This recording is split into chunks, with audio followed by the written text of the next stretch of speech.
No,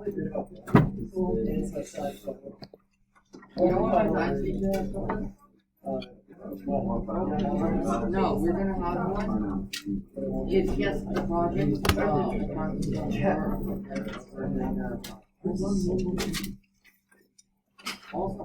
Now, correct me if I'm wrong, we did leave off right here, is that right?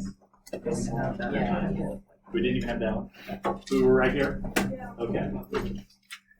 Real short set that we have to do today, because we got to talk about Watergate and basically the immediate aftermath. So, in order to kind of catch up from where we were yesterday, Nixon's in this weird position where, yeah, he's probably connected to what happened at the Watergate complex. We're not certain, but he probably knew about it, but at least never stopped it. These men that break into the Watergate complex are probably looking for campaign secrets. Did they get them? No. Probably, but we don't know exactly how far it went. So when Nixon is asked about this by the Senate, he's basically going to say, I don't know anything about this, I don't know who those people are, you can't prove anything.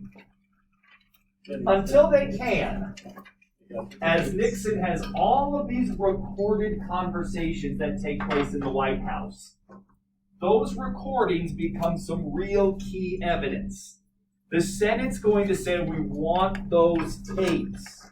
We want to hear what you said, to whom you said it, when you said it. Now, of course, this is not good news for Nixon, so he tells them, you can't have the tapes. And he claims what's called executive privilege. He says, I'm not going to give you those tapes because national security's on the line. You guys aren't even allowed to hear what's on those tapes. So I'm keeping them. That makes sense. It says it's classified. It makes some sense. Yeah. He's not wrong. But let me go ahead and kind of throw this at you too. This guy's in some hot water. And you have tapes that are going to prove everything. And he says, no, you can't have them. How does that look? Looks like he's trying to hide something. As we've talked about, the cover-up is worse than the crime. When he tells the Senate you can't have them, now we have this kind of weird constitutional problem. Because if the president can just tell the Senate, no, then you have the executive branch very much above legislative. We need someone to make a decision on this. So this goes to the Supreme Court. The Supreme Court's going to hear really both sides of the argument. And the Supreme Court says, no, if you exert executive privilege here, you're establishing executive branch above legislative. You are co-equal branches. So President Nixon, give him the tapes. Okay. He's been ordered by the Supreme Court to hand over the tapes. Now I'll go ahead and ask my teenagers. Is there a way around this? Yeah, you can delete them. Tape it over with. That's a perfect teenager answer. What? I would never delete the tapes. How could you delete a tape? You're just a Erase it. What Nixon does Delete one out of it? is he hands over the tapes. But conveniently, there are chunks missing. Part of them got deleted, including an 18-minute span. When they asked Nixon, what happened to these 18 minutes? He said, you know what I bet it was? I bet my secretary accidentally deleted that part. What are you going to do? Now, there's no way to get that information back. We don't know what's on the tape. Now, looking at the facts that we have, I bet something in those 18 minutes was probably pretty incriminating. But we don't know. So now I just got to ask again, is he looking bad? Do we have the evidence, though? No. But you tampered with evidence. We don't know that. Must have been his secretary. But Maddie, let's connect some dots here. Was it probably him, or at least someone that he ordered to do that? Yeah. Probably. So now the Senate's getting very suspicious, and they start saying, well, we got to figure out what happened here. We need a special investigator. But special investigators work for the executive branch. Oh, jeez. Who's the head of the executive branch? The president. Nixon says, nope, I'm going to fire that guy. Well, no, I'm not going to. But my Justice Department will. Go ahead and fire that special counsel, that special investigator. And you have the head of the Justice Department, the Attorney General says, I'm not going to do it. So if you're Nixon, what do? Fire. No, Jesus What a Christ, war. that's the USA. No, not really. Fire him, hire someone who will. So Nixon fires him, hires someone, says, okay, now go fire the special prosecutor. And he says, nope. So can we hold back on that? Maybe some other option. So what do? Fire him. Why? We don't have to assassinate him. No, that's Exactly. going a little too far. So fire him. Hire someone who will. Nixon hires someone else. Guess what? No. Nope. We have this weird little situation where everyone's kind of turning against Nixon here. Even the Republicans in Congress say to him, look, this is getting weirder and weirder. A lot of these dots are getting connected, and it looks like you're responsible. I'm not going to tie myself to you. Well, there's going to be a moment where there's a particular Republican congressman who goes to the White House and talks to Nixon and says, look, we're not going to help impeach you, but we can't support you anymore. You're on your own. Now, I want to be crystal clear about this because people get this wrong all the time. There is one government body that can impeach the president. Congress. More specifically, Senate. nope. Or impeach is House. The House can impeach. Senate can But remove. once they impeach, their job's done. Who can remove a president? Senate. And then the Senate can remove. So impeachment is bringing charges, saying that we are charging you with this. It's the Senate then that holds the trial. At this moment, they're already talking impeachment. Before they can impeach Nixon, though, he resigns. Nixon is not impeached. Please understand this. He never gets impeached. He resigns. So it's the equivalent of saying, you can't fire me, I quit. Would he have been impeached and convicted? Probably. He probably would have been the first president removed from office. But he can't be because he resigns. Can't fire me, I quit.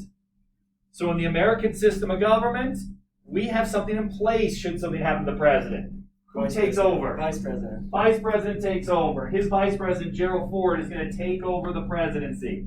Now, he has about 2 years left in this term. Do you think Nixon's Vice President is going to be real popular? No. No, I kind of feel bad for Gerald Ford because he's just thrown into this situation. He really had nothing to do with it, but now he's president and everyone's going, the guy you replaced is hated, and now you are his successor? Good luck. For whatever reason, and maybe he thought he would have a chance, who knows. He's going to run for election in 1976. What? I don't know. I don't know why. It's probably not a great idea because he's going to lose. But this is just where we stand. We have a situation where now the American public has already lost faith in the government because of Vietnam. You talk about low approval ratings. During Vietnam, it gets bad. Now you have a president, or a former president, who was linked to a break-in at his political opponent's headquarters to steal secrets, and he tries to cover it up. 18 minutes of the tape is just somehow missing. People have lost faith in the government. By 76, we need to do something else. The American public looks to an outsider to run for president. Now, I say an outsider who the person that's going to run as the Democrat is set up for success. There's really no way the Republican's going to win this. It's just not going to happen. We're going to elect someone who's been in public office before. It's not like he has no experience. But before he was in his state Congress, this guy was a peanut farmer. He's about to be president. Yes, ma'am. I was just wondering something about Nixon. I don't know why he was stealing secrets, because wasn't an election he was most likely going to win? Yes. He wanted to be certain. It's a big gamble, yes. Oh my God. Jimmy Carter is going to be elected president in 1976. He's still alive. He is. Jimmy Carter wins the election pretty easily. And I say pretty easily because, yes, Gerald Ford does carry the western part of the country, and he picks off a few states in the east and the Midwest. But again, the Republican's not going to win. The guy who was Nixon's vice president isn't going to win. It's not going to happen. So what Jimmy Carter inherits here is a nation that is still deeply divided from the Vietnam War, incredibly divided from Watergate, and he inherits a weak economy. Now, I will again say this. I kind of feel bad for Jimmy Carter because he's put in a situation where it'd be really hard to succeed. And Jimmy Carter falls on his face. Jimmy Carter is going to also have to deal with some other economic problems, some of which are his creation. But he has to deal with inflation. When he becomes president, inflation is at a point where it's starting to become a problem. Now, before I get into how bad it gets for Jimmy Carter, I do want to ask you guys, because I get different responses. Do you know how inflation works, or just what it means, basically? Yeah. What is it? Maddie, how does it work? So if the government produces more money, then the prices go up, right? Because there's too much cash and there's not enough supplies. Yes. Too much demand or something like that. You're absolutely right. There's too much cash chasing too few products. So the value of the dollar starts to go down. Now, just to kind of give you an example, I give you $20 today. I give to you. If we have inflation, you're welcome. If we have 100% inflation, that means that tomorrow, that $20 bill is worth 10. But then the next day, that $20 bill is worth 5. Then it's worth 0. I think it's at 2.5. That's how inflation works. When Jimmy Carter comes into the presidency, he has an inflation rate of about 4.8%. Now, every year, inflation happens. Every year, a real manageable level of inflation is like 2 or 3%. So 4.8, you start to notice that. The next year, he has 8% inflation. Oh, gee. A couple years down the road, he has 12% inflation. Oh. That's bad. That's when things need to change fast. So like I said, I kind of feel bad for Carter, but he didn't do himself any favors. But I do have good news for you. Done with those? Oh.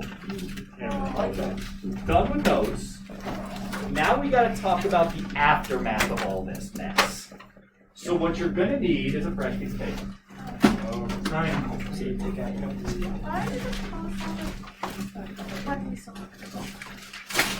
The injustice.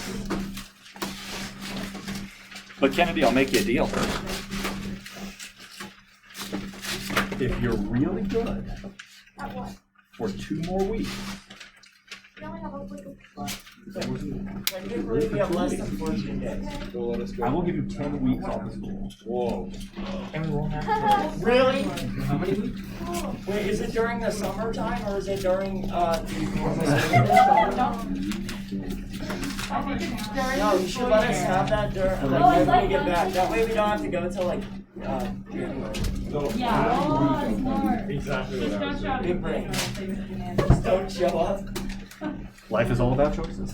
Jeez. Be sure to put your name on that piece of paper, as I'll get it from you later on. I can't teach you if you don't show up. But I need you to title this What to Do After the Watergate Scandal.